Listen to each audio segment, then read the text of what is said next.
Well, as you know, we've been journeying through the Gospel of Mark over the last few weeks.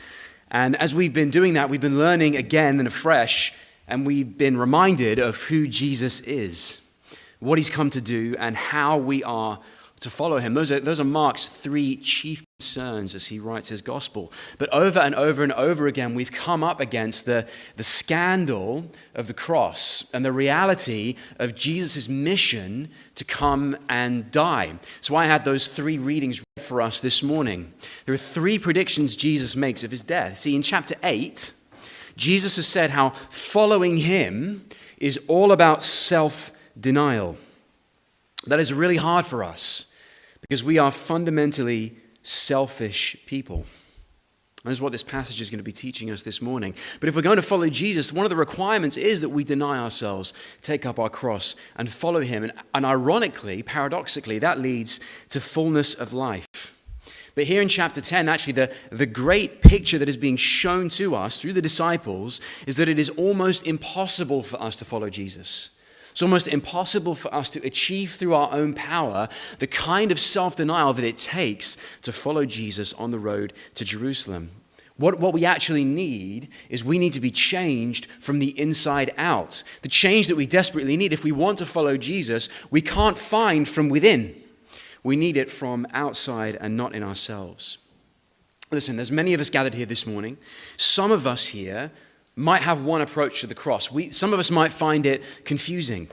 Some of us might actually find the idea of the cross and the idea of Jesus' substitutionary death on our behalf offensive. Some people might struggle with the cross too much. Still others here this morning might actually not struggle with the cross enough. You know, we might say that we believe in the cross. We might say that we believe that Jesus came to die as a ransom for many, and not just for many, but for us. But it's not really changing them. We're not actually seeing its effects work its way out into our life as Jesus lays out here for his disciples. How can we be sure that we've really grasped what the cross means? Some of us struggle with it too much. Some of us don't struggle with it enough. And actually, we need to avoid those two extremes. And the way that we avoid those two extremes is what Mark essentially lays out for us in this story. And what we need to see here is firstly, Jesus' summons to a kind of service in his kingdom. Secondly, we need to see our slavery to selfishness that means that we can't actually accomplish the call that Jesus gives to us. And finally, we need to see Jesus' selfless sacrifice to us that not only pays our debt, but is the power, the dynamic that enables us to live lives of service that he's calling us to as we follow him on the road to the cross. Jesus summons to service, our slavery to selfishness, and his selfless sacrifice for us. We're going to look at those three headings this morning. Let's think of the first one here, the summons to service. Right, so since Jesus was recognized by Peter as the Messiah in chapter 8, he has been teaching his disciples what it means to follow him as the Christ, as the Messiah. And what's so troubling is that we've seen week after week after week is that they have failed to grasp it. But they've heard him, but they've not really listened to him. And time and again, after Jesus has predicted his death and told them what it's going to mean to follow him, even after 3 times of doing that, they still don't get it. You know, in fact, Jesus has been emphasizing some dark and disturbing truths. He's been talking about rejection. He's been talking about death and suffering and mockery and defeat and failure and shame when it comes to being his disciple. He's saying, look, if the master is going to be treated like this, then you as my disciples have to be expected to be treated like that as well. You know, Jesus says, make no mistake, being in step with me means that you will be out of step with the rest of the world. Expect to face mockery and scorn. And by the way, when that happens, it's not a sign that there is something wrong. It's actually a sign that there is something right. That is a sign that you are actually following me and not the rest of the world. You have to be even ready to face death for Jesus if you're going to follow him, right? The call to follow Jesus is the call to come and die.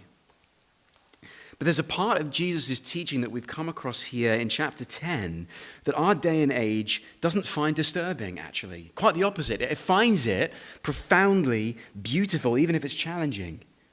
You know, in fact, you find people longing for leaders like Jesus describes here. It's the language of being a servant leader. being servant of all, right? It's the language of deep, genuine humility, of selflessness. Jesus says it's that kind of attitude, it's that kind of character that makes a person truly great in his economy and in his kingdom. Right? It's not about putting others under you, but as a leader, as somebody who's called to be his disciple, stooping low to lift others up by any means necessary. And you can see that in verse 43. Look at the language that Jesus uses there. Notice what he doesn't say. He doesn't say over you, does he? It shall not be so over you, but he says it shall not be so among you. Among you. So he says whoever would be great among you, side by side with you. You know, that is the fundamental shift that is in contrast with what Jesus says about the rest of the world in verse 42, doesn't he? The rulers of the Gentiles lord it where? Over them. Not among them, not under them, but over them. And their great ones exercise authority, again, over them. You know, when Jesus is saying that, he is drawing on the disciples' experience of the Roman Empire and the emperors and the rulers of that day. You know, the emperors of Rome were men who ruled with an iron fist. They wielded absolute power over people with total, unquestionable authority. They could do whatever they wanted, and they often did. But Jesus is saying to his disciples that in his kingdom, because actually the cross is what shapes his kingdom, not the crown, that those values are quite literally upside down and bottom up in his kingdom. In Jesus' kingdom, greatness is not over others, but among them, or even beneath them. That's what makes a disciple of Jesus. And this is even a contrast to the way that people lead today, isn't it? It's funny that what we've seen recently in the news and recently in world politics is a return to the kind of self-promoting, self-aggrandizing, self-seeking, lining your own pockets to the sort of political leadership. The kind that sees everyone else as beneath your notice. Even other nations are beneath your notice. You could just go out and claim what you want. That's the kind of attitude that we're seeing reflected in the world today. The kind of attitude that ignores the lowest and seeks to increase the prestige of those who are already powerful, of those who are already wealthy, of all those who are already rich. You know, it's as if it's suddenly become acceptable again to boldly and arrogantly lord it over other people. You know, claiming that whatever you want, you can get it if you have enough power to do so. And I'm not naming names here, but I don't think I have to. You're all thinking of certain people at the moment. You're probably right. But Jesus shows us here in chapter 10 that that is not the way his kingdom works. He calls us as his disciples to selfless service. He says that what really matters is character, not power, actually. And that greatness is determined and measured by how low you are willing to go. The only criteria for greatness in Jesus' kingdom is humility. Right, what that means is that character really matters. Jesus himself will not countenance domineering leaders or arrogant or selfish leaders. See, when we look for leaders, what do we tend to look for? Right, we tend to prioritize experience, education, charisma, dynamism, the ability to hold the attention of a crowd. But how many of us as disciples of Jesus feel like we have those qualities? Very few of us, actually. But the good news for you here this morning is that actually is not the criteria that Jesus uses to call you to follow him. See, job descriptions for leadership positions might be very long indeed, but amongst Jesus' people, the list is very short. It's one thing: humility. That's it. And anyone can lead when that is the criteria. Anyone can lead. And by the way, this means at the very least that when it comes to our Christian brothers and sisters, for those of us who are disciples of Jesus, we are not to ask, are these nice people? Do I connect with them? Do I want to be around them? How are they going to increase my prestige? How are they going to advance what I want to do? How are they going to meet my interests and help me fulfill my goals? Actually, what we're supposed to ask when it comes to serving one another is, how can I serve these people? How can I help them grow? How can I make them into better, more Christ-like people? You see, the great person in the kingdom of Jesus doesn't see their relationship to other people in the church as a contract, but as a covenant. They see it as a relationship that is founded upon loyalty that remains faithful even when the other side is not meeting your needs. This kind of humility that Jesus is calling us to here is very costly indeed, but it's the only one that we're offered if we're Jesus' disciples. There's no other choice. We are to be voluntary slaves of those around us. My friends, that cuts so thoroughly against the grain of our world right now. If you want to be great, if you have dreams of greatness, Jesus says what you need to do is not rise up, but stoop low. You need to get on the ground. You need to have your feet in the dirt with everyone else. Listen, don't we long for this kind of leader? Wouldn't that make a leader approachable? Wouldn't it make you feel like you can bring your concerns to them? Wouldn't it make you feel like you actually want to follow that kind of person? Wouldn't it be great if we had more people like that wielding power over nations at the moment? That's the kind of leader that we crave. Wouldn't that create a beautiful kind of community here in Perth and Kinross? Look, we all agree that a society full of these kinds of servants, these kinds of people would change the world and would make it a better place. Listen, all I want to do in this first section this morning is to give you a taste for that kind of person. I want you to long for that. I want you to long to be that kind of person. I know I long to be that kind of person. It's a beautiful picture. It's a picture of selfless, challenging service. And actually, I know many of you here in this church are living lives like that. Yes, albeit inconsistently, but I can see it among you, and it's beautiful. But don't we want more of it? Don't we really want to be living like this? You see, that's what Jesus says. He lays out this picture of service and he says, be like that. But the problem is you can't. You actually can't. Effort is not going to do it. Because actually what we're seeing through this passage is the problem with the human race runs really deep. And what it is a deep slavery to selfishness. It is actually self-centeredness and selfishness that is the problem. And let's look at that now. Because you get a case study of this. You get a case study of the problem in the people of James and John. Now look at verse 35. First, they come to Jesus in verse 35, and what do they say? Teacher, we want you to do for us whatever we ask of you. That's a great way to start a prayer, isn't it? Lord, I want you to do exactly what I say. And Jesus, how does Jesus respond? He actually hears them out. You know, if it were you or I in Jesus' position, we would probably say, excuse me? Do you know who you are talking to? You just confessed me as the Messiah. And you want me to do exactly what you want. Do you want to try that one again? But no, Jesus actually asks them, what do you want? What do you want me to do for you? That's a masterful question that anybody who really wants to draw out the heart of what someone is asking for will ask that person. What is it that you actually want? And here's what they ask for in verse 37. Grant us, give us as a gift to sit one at your right hand and one at your left in your glory. All right, what did James and John want? They want glory. They want honor, riches, power, glory, prestige. See, Jesus is on the way to Jerusalem. At the start of the verses that were read to us, in verse 32, what does it say? And they were on the road going to Jerusalem. And what was Jesus doing? Jesus was walking ahead of them. But this is a procession to Jerusalem. And what his disciples think is that Jesus is going to claim a kingdom. He's going to claim a throne in Jerusalem. And they want in. They want in on the ground level. They want to be the first people through the door when Jesus claims his kingdom. They want the top positions in the cabinet, essentially. But I want you to notice something that is missing in this story, right? James and John are here. Who is not? Peter. See, Jesus had an inner circle of disciples. Peter, James, and John. But Peter is not here. See, Peter, James, and John had been the first people to be called and follow Jesus. They were with him when he raised Jairus' daughter from the dead. They were with him when he was transfigured on the mountain a few chapters ago. So where is Peter?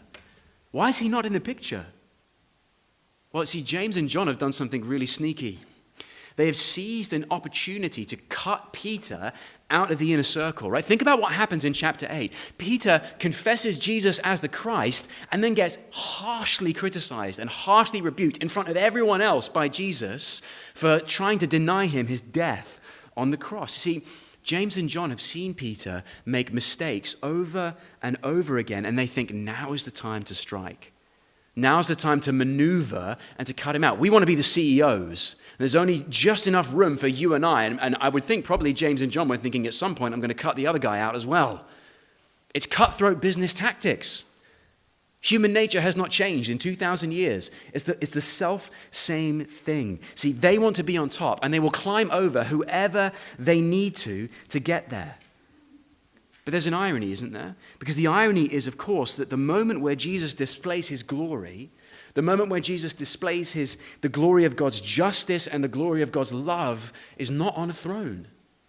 It's actually being nailed to a cross. He says to James and John, doesn't he? You have no idea what you're asking. You don't understand. You think that I'm going to claim a crown, but I'm actually going to be nailed to a cross. See, James and John have no idea in all their selfishness that it will not be thrones to Jesus' right and left when he comes into his kingdom, but it will be crosses. It won't be loyal, if ignorant disciples on either side of him. It will be thieves. It'll be criminals. See, they think he is going to a coronation, but in fact, he is going to an execution. Right? Jesus is not going to a cup of victory. He is going to drink a cup of wrath and suffering. He's not going to a baptism of joy, but an overwhelming and total immersion into hell itself on the cross. That's what it means to be baptized, isn't it?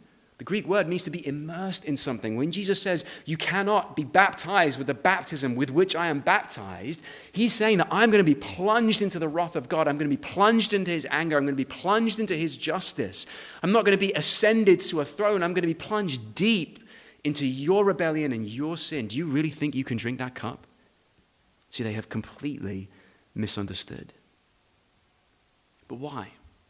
Why is it that James and John have so failed to grasp it? This is a question that we've been asking over and over and over again, week by week. How could they have been so blind? I mean, Megan read it for us this morning. 3 times Jesus has said boldly and plainly, I'm going to die. And this is the whole reason I have come. And they haven't got it. My friends, I said earlier this morning that many of us actually have a problem with the cross. We don't actually struggle with it enough. We're the same. We have to ask ourselves the question, why are we so blind? What is blinding all of us? Well, their selfishness and blindness, and our selfishness and blindness spring out of fear and pride. That's our problem. Selfishness that springs from fear and pride. See, James and John are afraid. They're afraid of losing out on the honor and the glory that they really desire. See, they are empty of glory, and they want to be puffed up and filled with honor and glory and prestige and power. I mean, these were just fishermen. They had no prestige. They had no power. They were under the heel of the Romans. They were working class guys.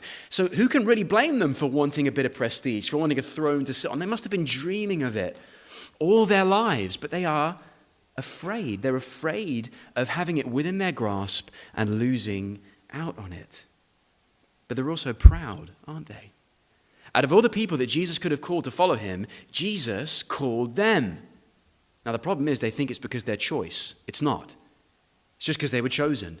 Jesus could have chosen anyone, but they're proud. They're proud that they are in the inner circle. They're so proud that they want to cut other people out of the inner circle like Peter to gain more of the prestige so that they can have power over Jesus' disciples. And by the way, we're the same. We all agree, don't we, that selflessness is generally a good thing. But every one of us here is often unaware that even our attempts at selflessness spring from selfishness.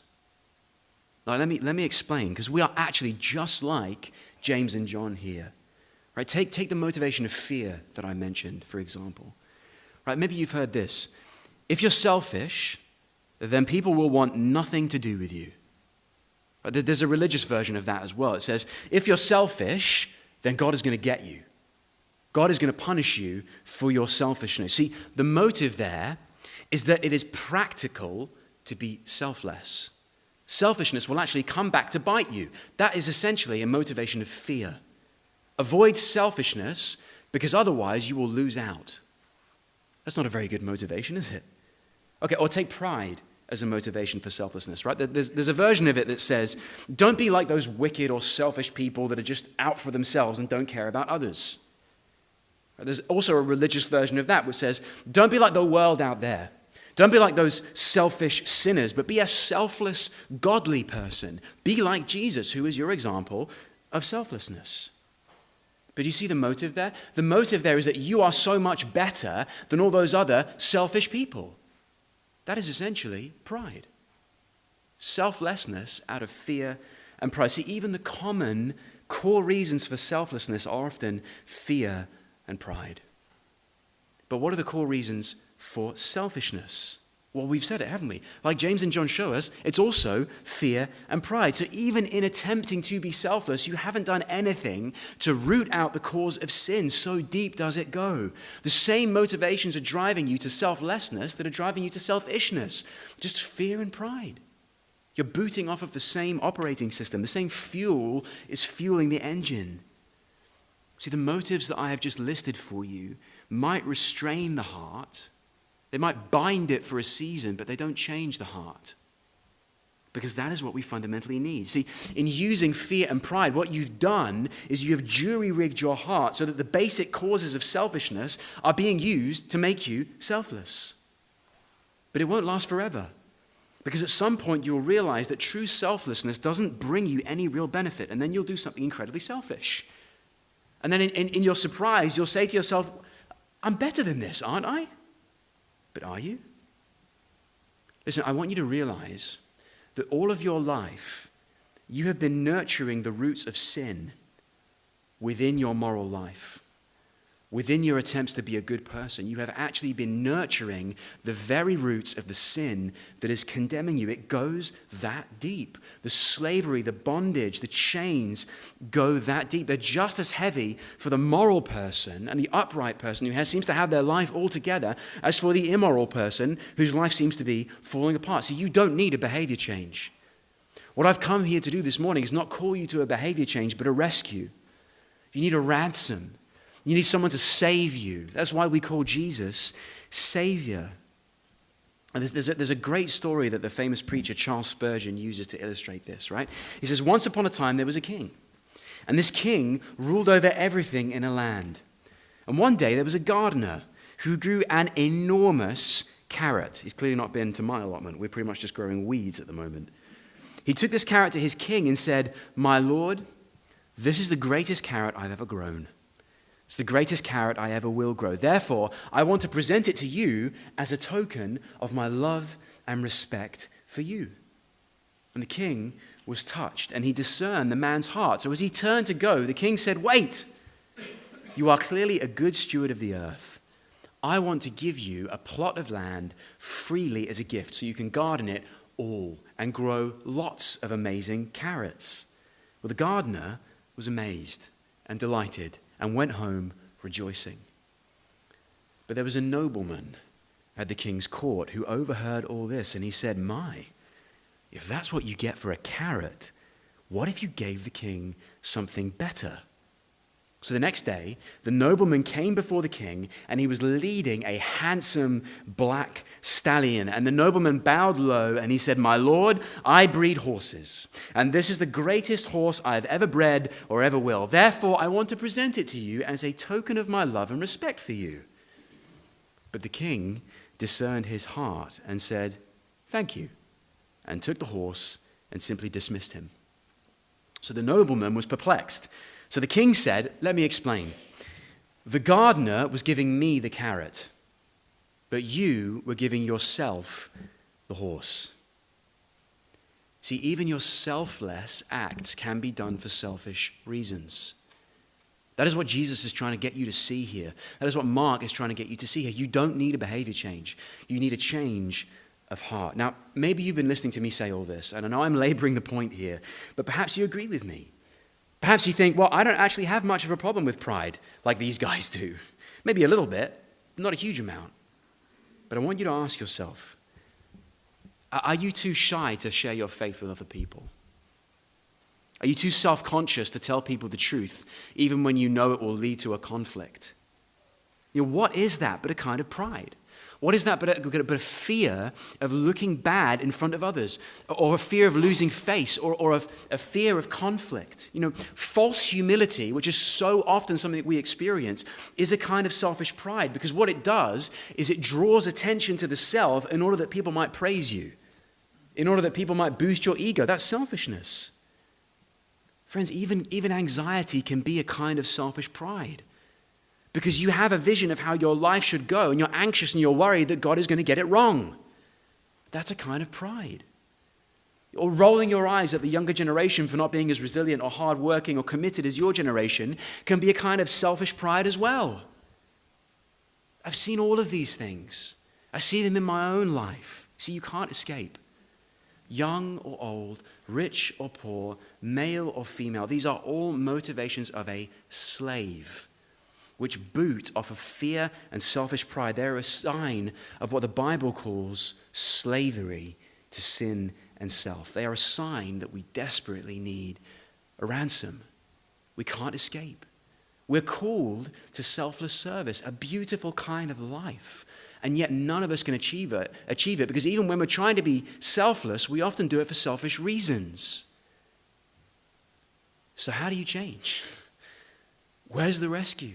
How do you find the power to be the kind of person that Jesus is calling us to here this morning? The kind of power that will transform not just Perth and Kinross, but the UK and the world. Well, Jesus shows us it's through his ransom. It's through his selfless sacrifice. So let's turn to look at that now finally. And this is something modern people struggle with. The idea that Jesus had to spill his own blood, to give his own life, to pay for us as a substitute, that he sacrificed himself for us, right? So is this just another example of pre-modern, blood-obsessed savagery? Well, I would say no. I would say not at all, far from it. There was a theologian called J.I. Packer, and he calls the sacrifice of Jesus the best part of the best news that the world has ever heard. He says, if you want to understand Christianity, this is it. Why? Why is this so beautiful, even if it looks so gruesome? Well, it's because all life-changing love is substitutionary. All life-changing love is sacrificial. It is about laying something down for the sake of the person or the thing that you love. Liv and I hang out with Lauren and Jamie a lot, and they have little Saoirse at the moment. You may have seen her crawling up and down the aisles when she's here on a Sunday. At the moment, she's toddling and she's walking and she's developing as a baby, and it's so sweet. She's just learned to walk, right? So she's stomping all over the place. And when Liv and I go over to see them, what little Saoirse does is she stomps over to the bookshelf and she starts pulling books out to try and root out one that she really likes. And she'll pick up a book and she'll take it over to Lauren, and she will make Lauren read it for her, even though she doesn't fully understand the books yet. And one of her favorite books at the moment, and it's a little bit out of season, is the Australian 12 Days of Christmas. Now, don't ask me what the fact that makes them Australian is. I don't know. But it's the Australian 12 Days of Christmas. And Saoirse will go over and she'll demand for Lauren to sing this book to her over and over and over and over, time after time after time. I can almost quote it verbatim. And you can see that even though Lauren is happy to do it, there are times where she's thinking, really? This book again? Can we not choose something a little more in season? Can we not choose something with a few more words? But you see, if Lauren wants Saoirse to develop intellectually and learn to read, then they need to repeatedly read to her, even though a lot of the books she likes will be pretty boring for an adult. Or if they want her to learn how to speak and to have conversations properly, they have to keep speaking to her, even though little Saoirse's conversations can be less than scintillating at times and a little bit repetitive. Do you see? All love, all true love, all life-changing love, all love that shapes a person is self-sacrificing. It has to be that way. It can't actually be any other way, right? But there is another objection that you hear a lot when you talk about the death of Jesus on the cross, where they say, why does there have to be a price? Can't God just forgive? Why does there have to be a death? Why does there have to be blood? Can't God just say, forget about it? But think about this. Think about the situation that's ongoing in Ukraine at the moment. Think about the invasion that they have been experiencing. Right? They're talking about a ceasefire at the moment. But imagine if after all the death and destruction, think about after all the war crimes that have been committed, like the killing of unarmed civilians and the kidnapping of children to re-educate them as Russian, if Ukraine just said to Russia, forget it, it's okay, it's all just water under the bridge, doesn't matter. That would be an outrage, wouldn't it? You would quite rightly rail against that. Someone has to pay. There has to be a price paid for evil and injustice. There has to be reparations. That is God's red line over which he will not cross. But you see, there is a way in which the God of the Bible differs from the bloodthirsty gods of the ancient world and actually from every other worldview out there. Here's the difference. Our God comes to pay the debt himself. Our God comes to pay the price himself. No other God does that. Fyodor Dostoevsky said this of God: no other God has wounds. This is our God.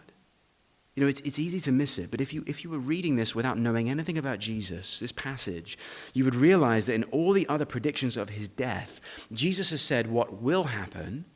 Jesus has said what must happen, but this in chapter 10 is the first time he says why it must happen, why he has come to die. What does he say? He must die as a ransom for many.